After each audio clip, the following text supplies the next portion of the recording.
Hi, my name's Sandra Crathern. I am a life coach specialising in health and wellbeing, and my company is called Inner Vision. I am delighted to have been asked by the Chamber of Commerce to do a short video helping and supporting people with top tips on keeping healthy whilst working remotely, because obviously that's the direction that people are going in right now with all this anxiety and fear and worry and concern. So I, as a health coach, as most people who know me in Worthing, know me for my clock handbag, which is up there, or clock handbags, is all about making time for our health. So as awful as this time is for a lot of people and distressing, I think I want to give people top tips of how to manage that. I think there was something in the war where they said, keep calm and carry on, or something, I think it was. And I think really it's a crisis period now, and I think we do need to do the same, keep calm and carry on. So what are my top tips? Well, before I go into them, I'm delighted to say that another coach and I, Roberta from Italy, we've been working together a few years, are going to be doing a complimentary webinar for an hour and a half. We've only got 20 spaces. So it's something completely available to people if they'd like to hook on. And it's going to be on Sunday, the 5th of April at 10 o'clock. So I'll forward my email details to the chamber. And if anyone would like to come on to that, that is going to be called Self-Protection and Radical Self-Care. And it's a complimentary webinar that we are both running. So what are my top tips today? Well, I guess I'm smiling because I feel like I can be of service. I feel like I've got a purpose by doing this. So the first thing, if you're working from home remotely, is to make sure you take regular breaks. You know, we can get very bogged down into workaholism almost and not take care of ourselves. And the whole idea right now is that we become really resilient and make sure that we take care of ourselves as best as possible. And if I'm exhausted because I've been doing loads and loads of hours on the computer, then I'm less likely to deal with infection when it comes. So number one, take regular breaks, your proper lunch break, a proper coffee break, and finish at a reasonable time.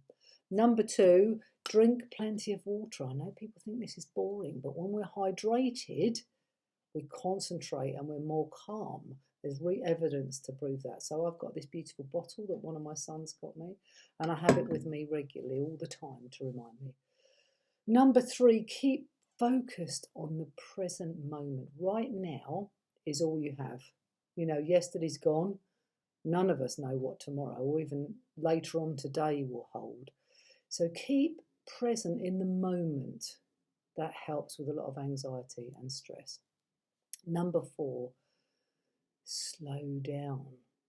When I get anxious and uptight, which can happen, I speed up and I get racy.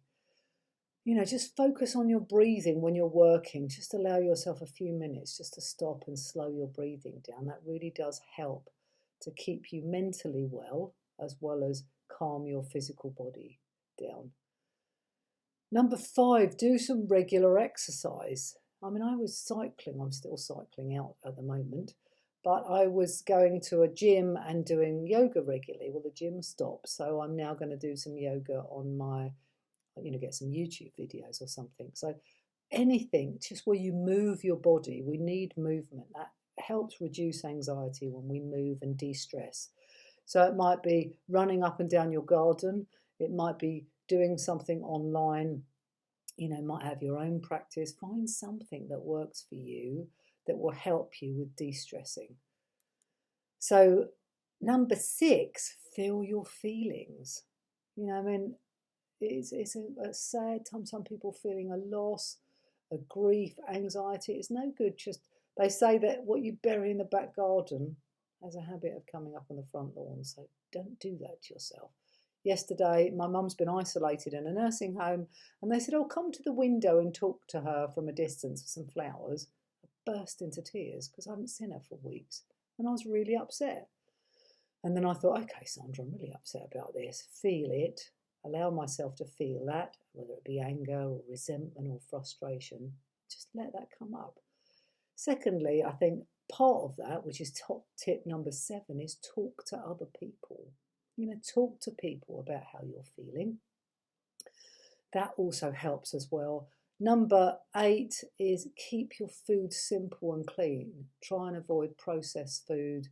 Really just have regular, fresh, as healthy food as you can get, and really focus on just keeping it nice and clean and healthy. Number 9, have some fun. I laughed yesterday. It seemed like ages since I've had a laugh. It's a therapeutic way for our body is to have fun and laugh. And it really lifts our spirit when we take big breaths, opens your lungs, reoxygenates all your body. So try and have some time to do fun things that you enjoy. And finally, be creative. I'm making lots of webinars with another coach in the future so that we can, tap into doing something a bit different. So I'm aware that you may not have lots and lots of ideas, or you may have many. But whatever it is, try and tap into what works for you, something that works with you, and the keep calm and carry on, I think, is all any of us can do. So if ever there's anything else I can do to help in any way, I'm going to write a little blog as well, which will be helpful.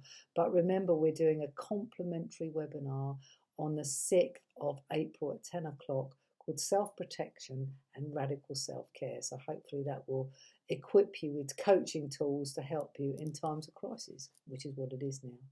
So I look forward to helping in any way that I can with that complimentary webinar, or hopefully some of the tips that you can take from today.